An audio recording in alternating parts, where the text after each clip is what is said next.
आज की कहानी का नाम है शेर और चूहे की दोस्ती। कहीं दूर किसी जंगल में एक बहुत ही खतरनाक शेर रहता था, क्योंकि वह जंगल का राजा था।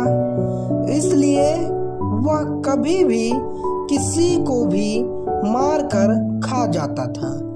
एक दिन जब शेर अपने गुफा में आराम कर रहा था, तभी एक छोटे से चूहे की नजर शेर पर पड़ी और चूहे ने सोचा।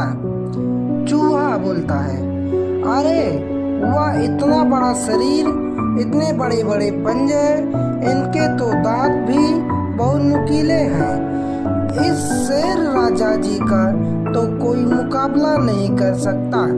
तभी जंगल के सभी जानवर इससे इतना डरते। चलो मैं थोड़ा सा शेर राजा जी के गुफा के अंदर चलकर देखता हूँ। यह सोचकर चूहा शेर के गुफे में जाने लगा। जैसे ही चूहा शेर के पास पहुंचा, अचानक शेर की आंख खुल गई और उसने अपने सामने चूहे को देखकर चूहे को अपने पंजे में दबोच लिया और बोला, शेर, अरे वह आज तो भोजन खुद चलकर मेरे पास आ गया, मजा ही आ गया। आज तो मैं इस चूहे को ही खाऊंगा। चूहा, मुझे माफ कर दो राजा जी, मैं तो गलती से आपके पास आ गया। मुझे खाकर तो आपकी भूख भी नहीं मिटेगी। आप मुझे छोड़ दो राजा जी।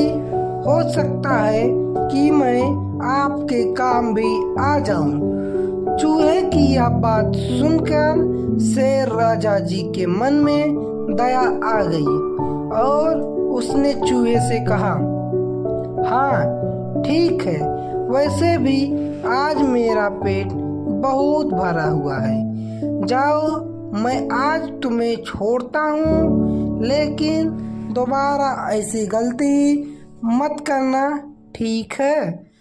और इस तरह चूहे की शेर ने जान बचा दी। कुछ दिन बाद राजा शेर भोजन की तलाश में नदी किनारे पहुंचा। वहां उसे शिकारी ने उसे अपने जाल में फंसा लिया। फिर शेर गुस्से में आकर जोर जोर से दहाड़ने लगा। शेर की आवाज उस चूहे ने भी सुन ली, जिस चूहे को शेर ने छोड़ दिया था। यह दहाड़ने की आवाज सुनकर चूहे ने बोला, यह आवाज तो हमारे राजा जी की है। चलो हम अपने राजा जी की रक्षा करते हैं। चूहा ने जब शेर को जाल में फंसा देखा तो अपने दोस्तों के साथ तुरंत जंगल को काटने लगा। थोड़ी ही देर में चूहे ने जाल को काट दिया और अपने राजा की जान को बचा लिया। शेर को खुला देखकर शिकारी भी भाग गए। उस दिन के बाद शेर और चूहा अच्छे मित्र बन गए और मिलजुल कर रहने लगे।